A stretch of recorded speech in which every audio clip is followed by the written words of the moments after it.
An Iranian man who beheaded his 17-year-old wife in February 2022 was sentenced to just 8 years and 2 months in prison, sparking criticism over the leniency of the prison term.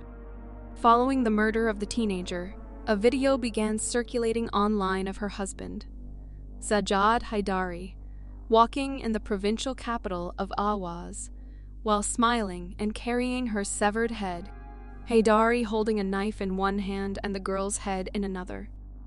Mom of one Mona Heydari was just 17 when she was dragged from a car outside the family home. A judiciary spokesman said the leniency of the sentence was due to Mona's parents having pardoned him for the murder rather than seeking retribution.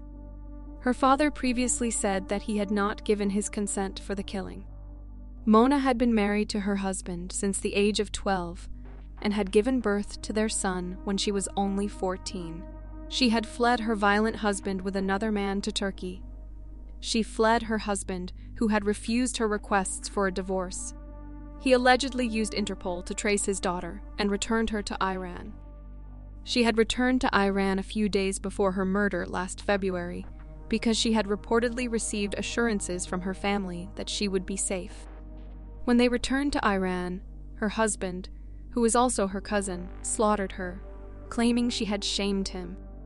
Shocking video evidence emerged of the killer husband carrying his wife's head in one hand and a huge knife in the other after murdering her. Heydari's brother, who had dumped Mona's headless corpse, was sentenced to 45 months in prison for complicity in intentional homicide. The court heard that the victim's father defended marrying her off at the age of 12 to a relative and added that violence in a relationship that she had fled from was normal.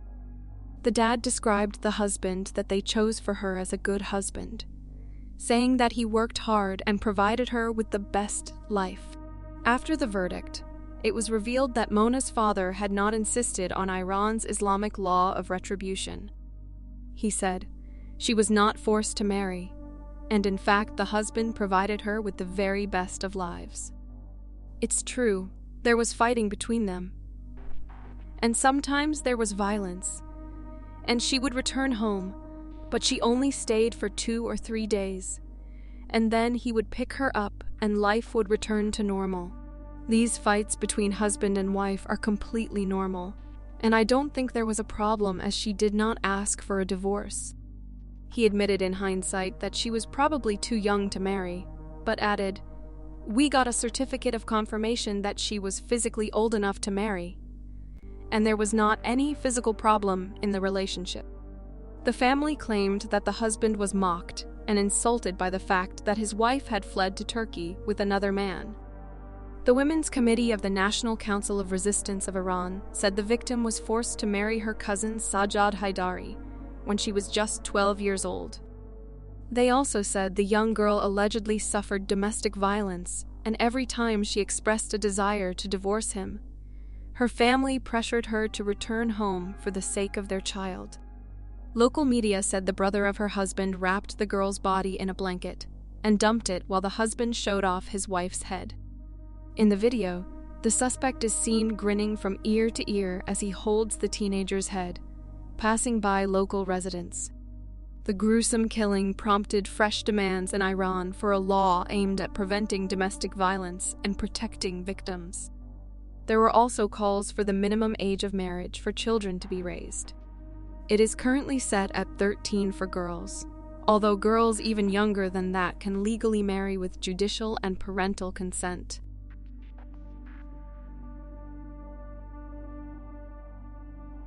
A predatory garage worker who beat primary school teacher Sabina Nessa to death in a sadistic and sexually motivated attack faces the prospect of life behind bars after admitting to her murder. Albanian national Koçi Selamaj, 36, used extreme violence to kill Mrs. Nessa, 28, whose body was uncovered underneath a pile of leaves in Cater Park, southeast London. The Mary Domino's delivery driver traveled to London and lurked around the Kidbrooke area, before grabbing the schoolteacher as she passed through on her way to meet a friend in the Depot bar. On September 17, 2021, CCTV footage captured the moment Selimaj chased and swiftly overwhelmed Mrs. Nessa by raining down more than 30 blows on her with a metal traffic triangle before carrying her away unconscious. Selimaj then strangled her in undergrowth and removed her tights and underwear in what was suspected to be a sexually motivated attack, prosecutors said. The body of Mrs. Nessa, who taught a Year 1 class at Rushy Green Primary School in Catford, was found nearly 24 hours later, covered with grass near a community center in the park. Prosecutors made clear that Nessa was not known to the murderer beforehand, and he was targeting any vulnerable lone women for his depraved attack in a similar fashion to Wayne Cousin's killing of Sarah, Everard 6 months prior. The court also heard how the defendant had no previous convictions, but had tried to strangle his former partner. Mrs. Nessa's family, including her sister Jabina Yasmin, watched as the Albanian national admitted killing the schoolteacher. The Old Bailey heard Selimaj had a history of violence, having previously put his hands around the throat of his former partner in a strangling motion. 2 hours before he attacked Mrs. Nessa, Selimaj had sought to contract his former partner to pressure her to engage in sexual activity. Alison Morgan QC said, "The prosecution will submit. This was a premeditated attack. Premeditated not in the sense that it targeted Sabina Nessa, but it targeted any lone female who would have been vulnerable to the attack on the location." Mrs. Morgan added the attack was carried out with extreme violence.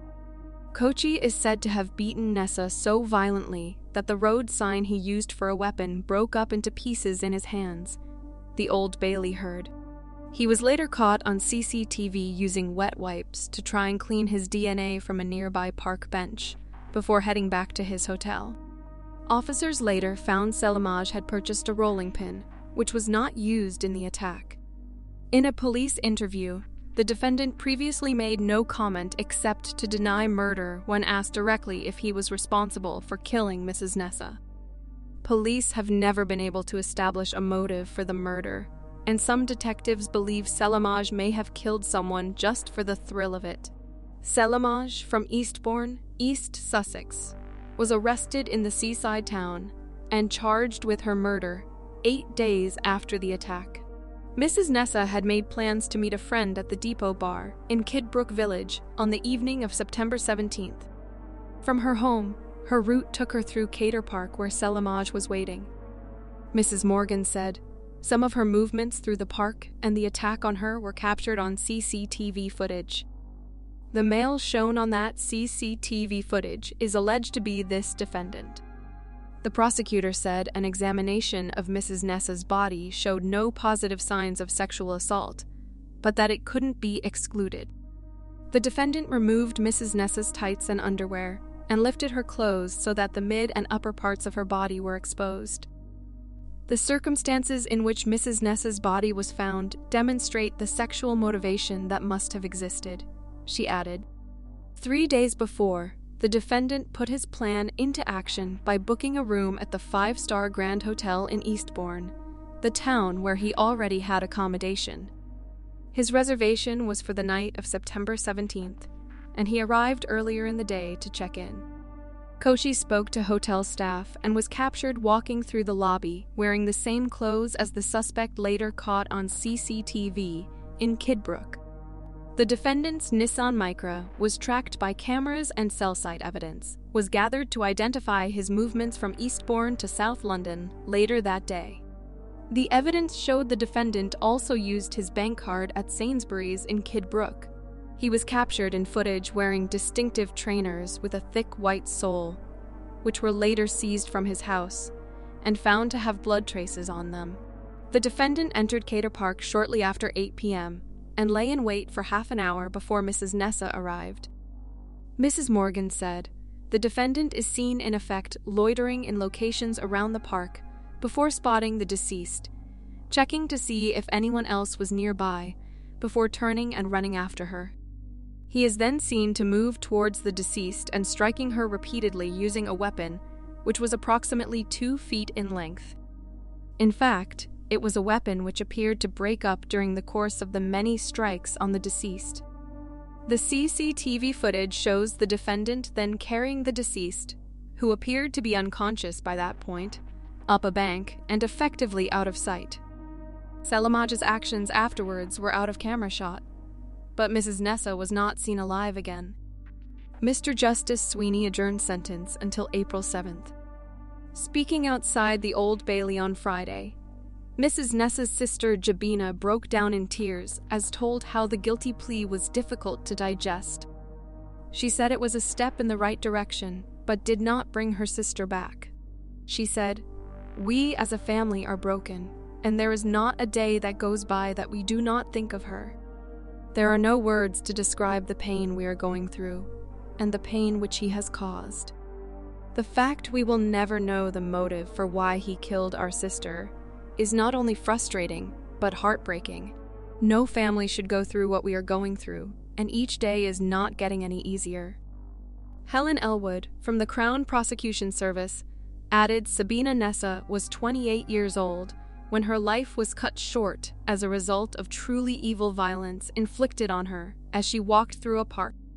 Kochi Selimaj has shown little remorse for his premeditated and predatory attack on a lone woman who was a stranger to him.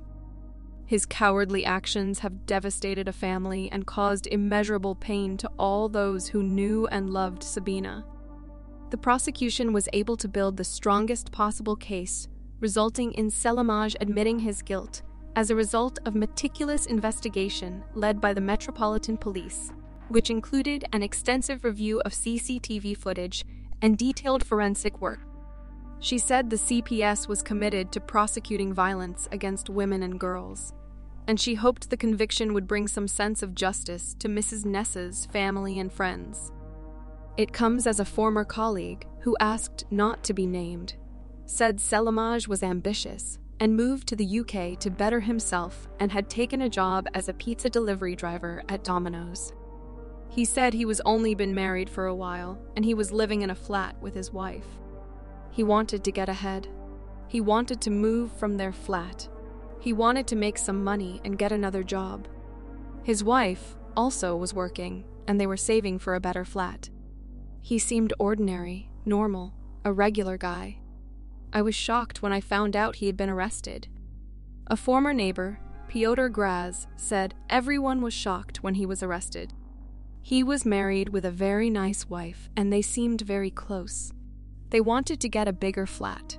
I know Kochi used to go to London to see people he knew from his Albanian community. He used to go when he wasn't working. He seemed like a regular guy and I would never think he was guilty of the crimes he has been accused of. He was so mild and calm. He said, "I'm not sure his wife is even in the country anymore. I haven't seen her for a long time." In October 2021, around 200 people gathered in Eastbourne, East Sussex, to pay tribute to the schoolteacher and protest the crisis of violence against women. The peaceful demonstration was marked by cheers and applause as those addressing the crowd spoke out against victim blaming. Later, the darkening sky was lit with the lights from dozens of mobile phones as a minute's silence was held for Mrs. Nessa. Sabina's sister Sabina broke down as she addressed crowds. She said, "Words cannot describe how we are feeling. This feels like we are stuck in a bad dream and can't get out of it. Our world is shattered. We are simply lost for words. No family should go through what we are going through." The vigil came after public outrage and debate over women's safety and policing in the wake of the murder of Sarah Everard, who was killed by a serving Met police officer.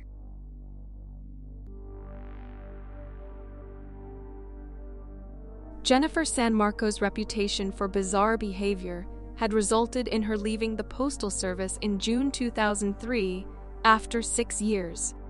She was granted early retirement on a medical disability because of psychological problems, the U.S. Postal Service said, but no one suspected the ex-postal worker would go on to commit the nation's bloodiest shooting at a postal installation in nearly 20 years. San Marco is also linked to the killing of a former neighbor. The body of Beverly Graham, 54, was found in her condominium a day after authorities say Jennifer San Marco opened fire inside the mail sorting center, where she once worked. Another woman wounded in the rampage died Wednesday, bringing the death toll to 8, including San Marco. The shell casings found match those found at the Postal Distribution Center, Santa Barbara County Sheriff Jim Anderson told reporters. He said Graham's neighbors told authorities they heard the sound of gunfire between 7:15 p.m. and 8:15 p.m. Monday night. Beginning at 9 p.m., authorities said San Marco began shooting 6 postal employees and committed suicide at the Santa Barbara Processing and Distribution Center. She went through all the requisite screenings. There were no prior indications of problems, said Keith Blackman, a media consultant to the Postal Service, and in the city of Milan, New Mexico, where San Marco was a regular presence at municipal offices. Village manager Carlos Montoya told the Los Angeles Times, "We felt she was unbalanced. Now violent? I guess it crossed my mind. But just that she would slash a window or damage property or something," Montoya said. Before becoming a postal worker, San Marco, 44, worked as a Santa Barbara police dispatcher in the mid-1990s and passed an extensive background check and psychological exam. She left after a few months, not unusual for a stressful job, with a high turnover rate. Police Lieutenant Paul McCaffrey told the Santa Barbara News Press the job did not include weapons training. Acquaintances said San Marco, who was white, sometimes talked to herself and spewed racist comments. Former plant worker Jeff Tabala recalled that San Marco seemed particularly hostile to Asians while working for the Postal Service. He said all of the dead were minorities. 3 were black, 1 was Chinese American, 1 was Hispanic, and 1 was Filipino. It is unclear why San Marco killed her victims, but the U.S. Postal Inspector says that chances are she knew and chose her victims. Santa Barbara County Sheriff Jim Anderson said it wasn't clear if the killings were racially motivated. It is clear the shooter had a long history of mental problems, officials said. She'd been placed on a medical leave from her postal job for psychological problems. In 2003, Tabala said, he saw sheriff's deputies pull San Marco out from under a mail sorting machine and wheel her away in handcuffs on a mail cart after a disturbance. She returned several months later, but people started coming to me and saying, "She's acting erratically," Tabala said. She was screaming. She was saying a lot of racist comments. It was pretty ugly. San Marco was escorted out of the building by management and never returned, Tabala said. She seemed to be having conversations, and there wasn't anyone around her. She'd be just jabbering away, Tabala said. Graham's boyfriend, Eddie Blomfield, said San Marco would often go outside singing loudly, which led to arguments between the women. Graham's brother, Les Graham Jr., said his sister had complained about a woman who used to come out and rant and rave in front of her building. Authorities in New Mexico, where San Marco moved in 2004, also described her increasingly bizarre behavior after she lost her job. Police were contacted about San Marco at least twice after she was accused of harassing an office worker and appearing naked at a gas station. She was dressed when officers arrived. A deputy clerk for the city of Milan, New Mexico, said San Marco applied for a business license in 2004 for a publication called The Racist Press that she said she planned to launch. "We weren't sure what she was going to do next," said Terry Gallegos. Another time, she said she wanted to register a cat food business. During one meeting, Gallegos said, San Marco carried on a conversation with herself like she was arguing with someone, but there was no one there. Last March, office workers called authorities after the 44-year-old woman made what Gallegos described as a rude allegation. Other times, Gallegos said, San Marco would come in and simply stare at one employee in particular. In June, Police talked to her after someone at a gas station called to complain of nudity. Police Chief Marty Vigil said, San Marco was dressed when officers arrived. U.S. Postal Inspector Randy DeGasperin told reporters Tuesday that San Marco left the mail facility on a medical leave in 2003 after her co-workers expressed concerns she might hurt herself. She was not making any threats or anything of that nature, DeGasperin said. It was more for her safety. Authorities said it was unclear whether San Marco targeted specific employees when she arrived at the postal center about 9 p.m. Monday. According to witnesses from the scene, she had a 9mm pistol and reloaded at least once during her rampage, said Santa Barbara County Sheriff James Anderson. Killed were Z. Fairchild, 37, and Malika Higgins, 28, both of Santa Barbara, Nicola Grant, 42, and Guadalupe Swartz, 52, both of Lompoc, and Dexter Shannon, 57, of Oxnard. Charlotte Colton, 44, of Santa Barbara, died Wednesday after being hospitalized in critical condition. Higgins had just returned from maternity leave about a month ago and leaves behind a baby girl and her husband. She was a talker. There was not a moment she was quiet, said colleague and friend Lexi Bushnell, told the Santa Barbara News Press. She loved to lighten things up. Swartz was emerging from a dark period after losing her husband, Donald, 3 years ago to cancer. According to friend Darlene Skura, she was becoming more active, starting to get on with her life. Skura told the Los Angeles Times in Wednesday's editions. Grant's neighbors said it was not uncommon to see the married mother of 2 playing basketball with her children. She was such a joy, said friend and neighbor Leslie Brown. When you talked to her, she just glowed. Police said San Marco entered the sprawling Santa Barbara Processing and Distribution Center by driving through a gate behind another car. She gained entry to the building by taking an employee's identification badge at gunpoint. That worker was not hurt. Only about 80 of the approximately 300 people who work at the mail sorting center were on hand when San Marco arrived. Authorities said many of them fled to a fire station across the street when the shooting began. I was dumping mail on a belt when the gunshots suddenly went boom. Boom, boom, boom, said postal worker Aldra Bizance, 56, of Santa Barbara. It was the deadliest shooting at any workplace since 2003, when 48-year-old Doe Williams gunned down 14 co-workers, killing 6 at a Lockheed Martin aircraft parts plant in Meridian before turning the gun on himself.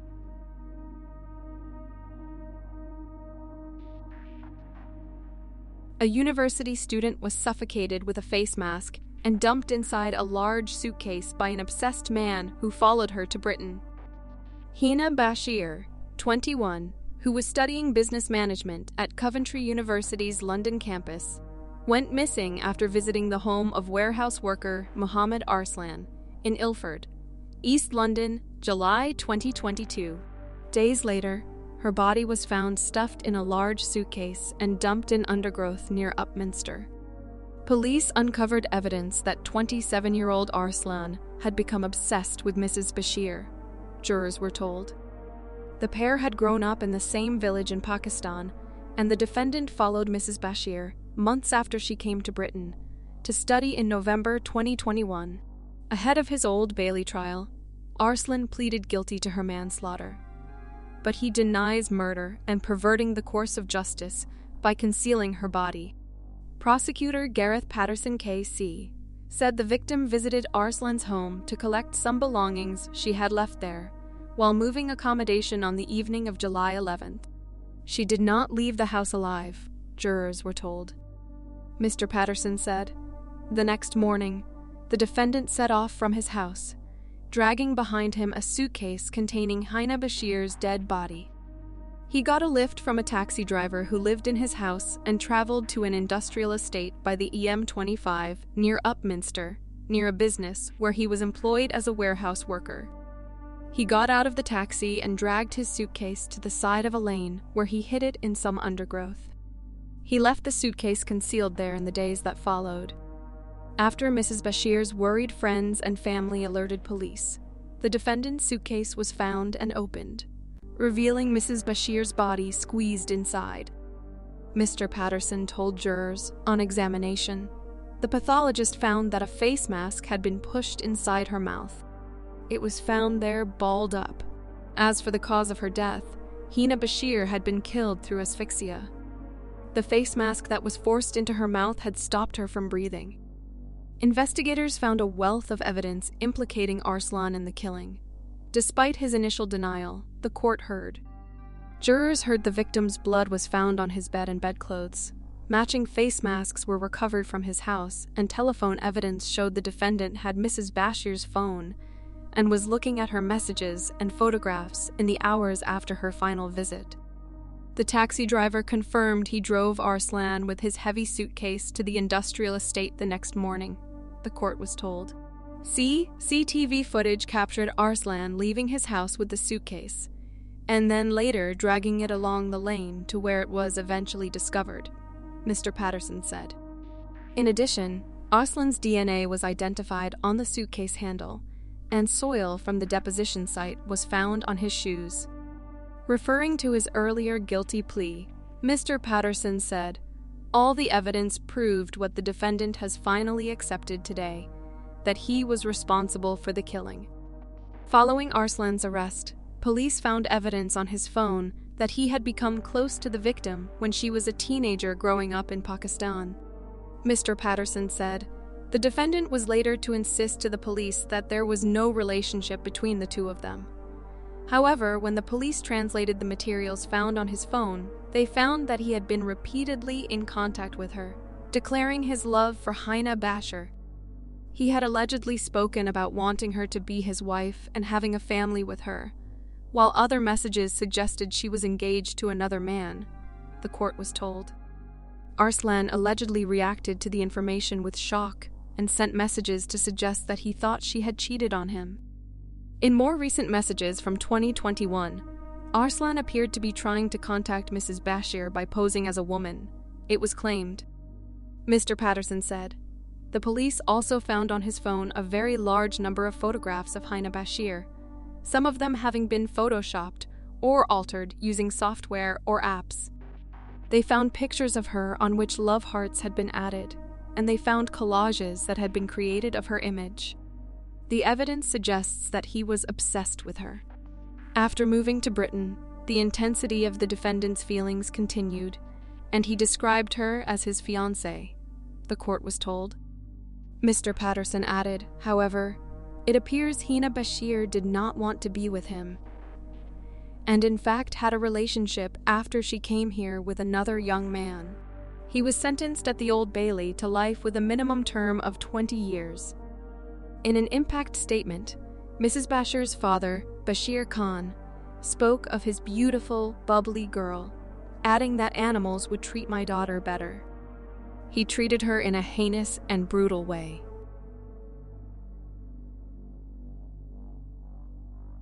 A billionaire's playboy son who fled the UK in his father's private jet, hours after allegedly murdering a star Norwegian student in London 15 years ago, has finally admitted to killing her, telling a BBC documentary that her death was a sex accident.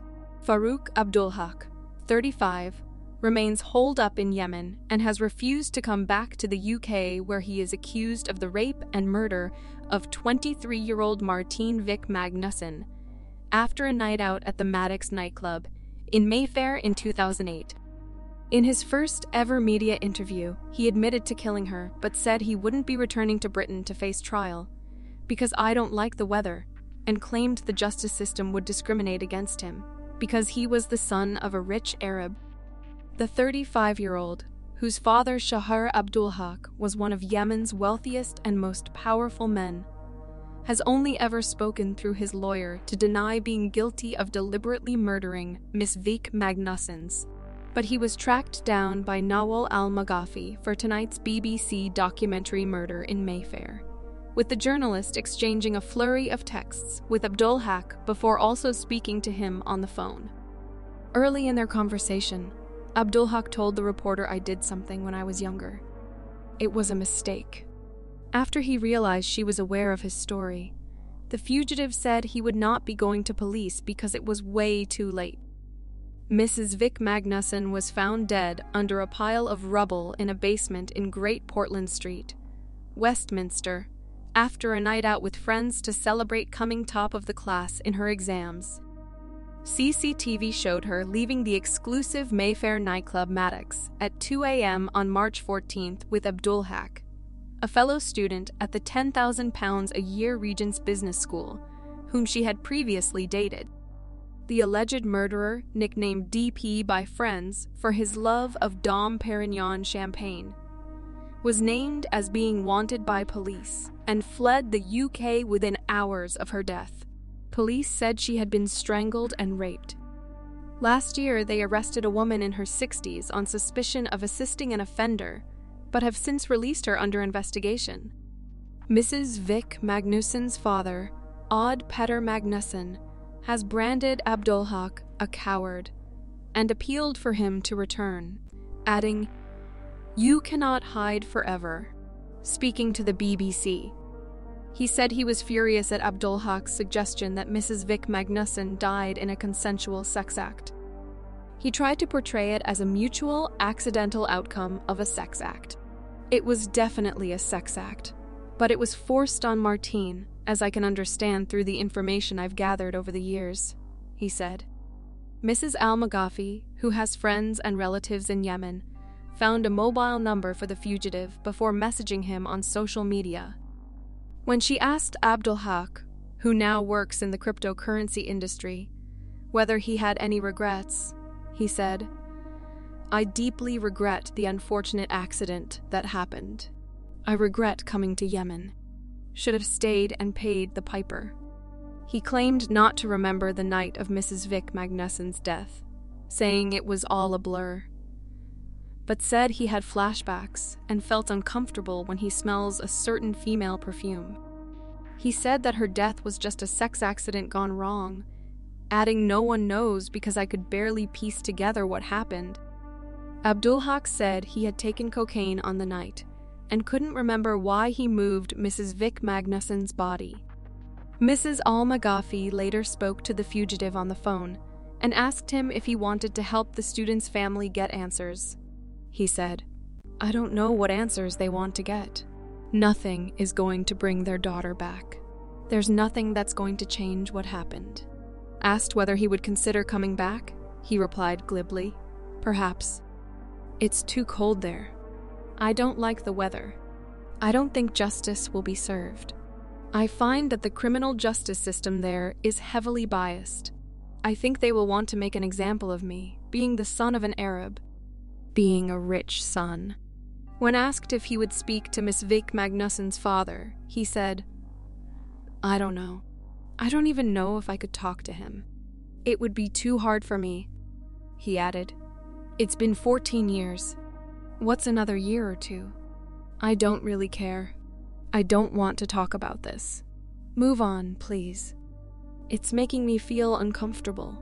When it was pointed out to him that Mrs. Vik Magnussen's murder hadn't taken over her father's life, he replied, "That's his choice," and said he doesn't think about what happened. The alleged murderer's father, Shahar Abdulhaq, was known as the King of Sugar with a net worth of around £6.8 billion and close contacts in the Yemeni government.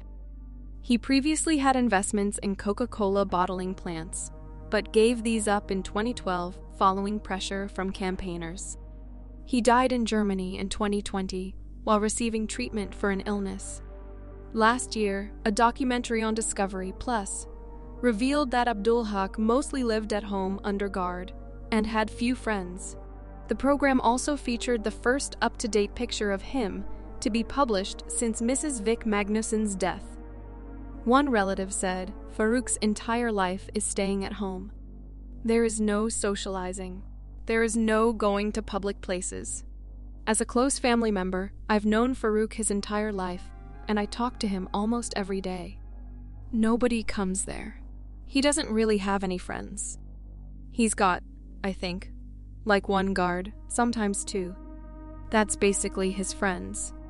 Everything is brought into the house, delivered or picked up. But he's got a patio. It's mostly just a place to get a little bit of sun and air. Other than that, he's got his computer and his movies. He spends his life on the internet.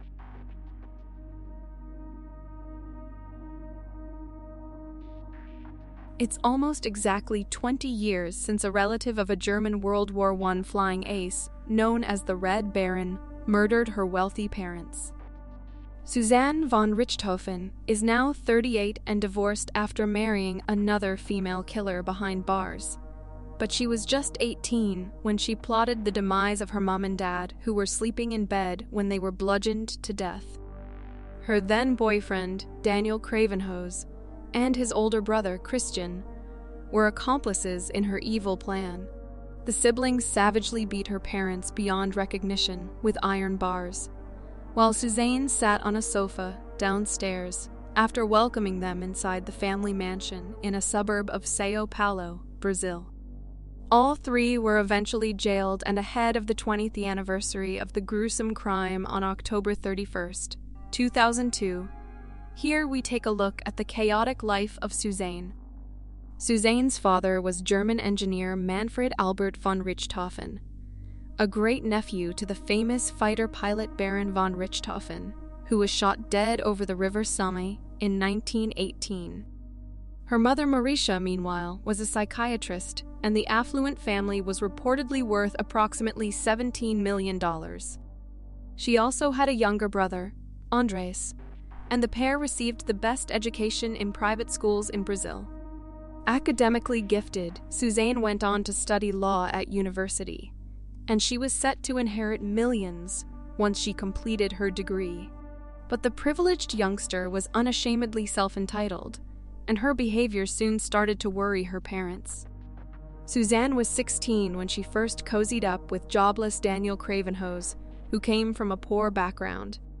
The pair started to spend every minute together, and Suzane later pleaded with her father to buy her an apartment for her and her boyfriend to live in. Disapproving of the relationship, her dad said she could do as she pleased as long as it was with her own money. But unfortunately for Suzane, she had not yet inherited any of her family's fortune. However, the cunning young woman soon hitched a bloody and brutal plan to become rich and free without working for it. And with the help of college dropout and pot smoker, Daniel and his brother Christian, this led to the haunting downfall of the Richthofen family. On Halloween night 2002, Suzane snuck out of the small mansion at 9 p.m. But she soon returned to her family home with Daniel and Christian, while her younger brother was away. She disabled the alarm system before letting her accomplices into the luxurious property, while pointing in the direction of the master bedroom. The betraying daughter then sat on a sofa, while the siblings crept upstairs armed with iron bars, where they killed the husband and wife. During the fatal onslaught, a plastic bag was wrapped around Marisha's head to finally stop her breathing. The trio then stole money and created a mess to make the horror scene look like a burglary attempt. Christian went to a fast food restaurant, while the lovers headed to a hotel before Suzane picked up Andres in the early hours and returned to the crime scene at just after 4 a.m. She then faked her shock by making out like she had just discovered the spine-chilling scene of her parents lying dead in their beds. The case became a public sensation, and neighbors reportedly grew suspicious when they spotted Suzane and Daniel celebrating her 19th birthday in the swimming pool in the days after her parents were reported dead. Police, meanwhile, were dubious about how the killers knew the code to disable the alarm system, and there were no signs of forced entry. Another red flag appeared when Christian bought a Suzuki motorcycle just hours after the crime in $100 bills, which left cops wondering whether it was the same cash stolen from the Richthofen home. With evidence mounting, it wasn't long before all three confessed to the murders. Suzane then blamed her boyfriend for corrupting her mind and pressuring her into it. But during an extraordinary TV interview with Brazilian media, a microphone picked up on a conversation where her lawyer told her exactly what to say and how to act on camera. And in court, prosecutor Roberto Tardelli said she was the mastermind behind the murders, and described how she wanted to get her hands on the money and assets her parents had worked so hard to obtain. In July 2006, the former lovers were sentenced to 39 years each for the killings, while Christian received 38 years for conspiracy. In 2014, Suzane refused a parole hearing so she could stay in prison with her new wife. This was after she married Sandra Regina behind bars, who had been sentenced to 27 years for her part in a child kidnapping and subsequent murder following an unpaid ransom fee. Reports suggested the pair met in the jail's clothing factory, but they later divorced when Sandra was freed. And last year, a schoolgirl was arrested after killing her dad to become famous after being inspired by the grisly Red Baron slaying. The 12-year-old, along with a friend, said she took out her cop dad after being inspired by the chilling Richthofen case. When arrested in the Brazilian state of Santa Catarina, the pair allegedly showed no remorse and asked if they would be famous like Suzane. The police officer, Neef Louise Werlang, was 46 and was found at home with stab wounds to his neck. Suzane remains a prisoner, but her cold legacy lives on. Her case inspired 2 films, with each exploring a different motive for the killings. One suggests she did it to inherit her family fortune, while the other claims her boyfriend pressured her into it. Suzane is now in a semi-open prison and is likely to be released between 2032 and 2042. If you enjoyed the video, please show your support by subscribing and liking the video, and turn on all notifications so you don't miss any future uploads.